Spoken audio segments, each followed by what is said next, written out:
The trade war today, what's really going on, why it matters, and what you can do about it. Yes, you. Did you know your next smartphone, your morning coffee, or even your rent could be impacted by decisions made between Washington, Beijing, and Brussels? The trade war is no longer a distant squabble between invisible giants. It's a real storm, and we're all caught in it in this video. I'm going to explain what's happening, why it's happening, and most importantly, how you can prepare, protect yourself, and maybe even benefit from this new global reality. So stick around, because quite literally, your wallet is on the line.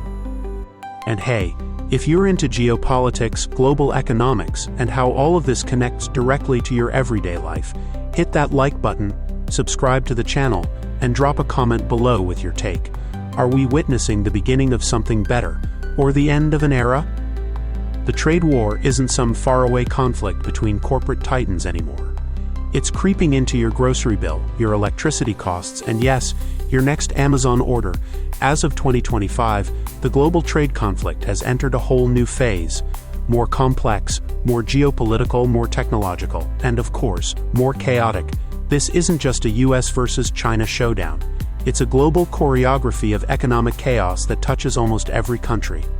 But let's be clear. Trump didn't create this new world. He's not the architect of the disaster, he's just the guy who showed up with a sledgehammer to a house that was already falling apart. The global trade system of the past decades was built on fragile agreements, overdependencies, unrealistic optimism, and blind faith that free trade would magically bring universal prosperity. Spoiler, it didn't. So what's going on right now? We're in a phase of accelerated economic fragmentation. The US has ramped up tariffs not only on China but on allies like Mexico, Canada, Japan, and the European Union. Trump's return to the White House has turned tariffs into political bargaining chips. Impose them first, then use their removal as leverage. The EU has pushed back, toughening its own trade policies and seeking new partnerships. Hello, Latin America. Meanwhile, China is fast-tracking its tech independence and investing in emerging markets in Africa and Central Asia to escape Western dependence. India has suddenly become the new economic cool kid. Multinationals are racing to set up factories there. It's stable, cheap, and for now, out of any direct trade crossfire with the US. Vietnam, Indonesia, and Mexico are also scooping up the pieces of globalized production and turning them into opportunity. Latin America is becoming the all-you-can-eat buffet of natural resources for a world starving for lithium, copper, food, and biodiversity. Brazil, Argentina, Chile, and Peru are seeing investments they couldn't have imagined 5 years ago. Of course, with those come opportunities, but also risks of becoming overly dependent or falling into resource exploitation traps. So why is all this happening? 3 big reasons, like every good recipe for chaos. Strategic distrust. The world's powerhouses don't want to rely on each other for essentials anymore. No one wants their economy to be vulnerable to a decision made halfway across the globe. Forced reindustrialization. After COVID, the war in Ukraine, and rising tensions with China, wealthy nations want to manufacture key goods at home, or at least in friendly countries. That means subsidies, trade walls, and yep, more tariffs. The tech arms race. Whoever controls semiconductors, AI, and renewable energy wins the next global game, and no one's in the mood to share their toys. But here's the unspoken 4th reason. The old system simply doesn't work anymore. The globalization we knew collapsed under the weight of its own arrogance. The belief that simply opening markets would lead to peace, development, and democracy turned out to be painfully naive. Instead, production became hyper-concentrated.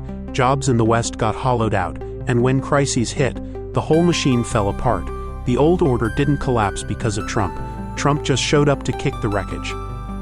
What are the consequences? For consumers, get ready for higher prices. Local supply chains mean higher costs. Your next phone, your car, your groceries, they're all going up. For businesses, adapt or vanish. Those that invest in automation, resilient logistics, and new markets will thrive. The rest, not so much. For developing countries, big chance to attract factories, big risk of being used and tossed aside. Tread carefully. For the environment, increased industrial activity in new regions means more pressure on already fragile ecosystems. The green versus growth dilemma is heating up. For global politics, new alliances are forming. China and Russia are getting closer. Europe is eyeing Latin America. Africa is becoming a hotbed for tech and energy investments. The US wants to lead a new club of industrial democracies. The world isn't forming a new axis, it's forming many, fast. So, what can you do about it? Look, don't just sit back like this is a Netflix doc about lions. This trade war affects you. Here's how you can prepare and even benefit. Understand smart investing. Certain sectors are booming. Think semiconductors, rare earths, green energy, industrial automation, and regional logistics. Don't jump in blind, but start learning the game. Rethink your job skills. Are you in an industry at risk from reshoring? Are you picking up skills that actually matter in a world of fractured economies? Experts in trade, logistics, cybersecurity, and clean tech are in high demand. Shop smart. If you know certain goods will spike in price, plan ahead.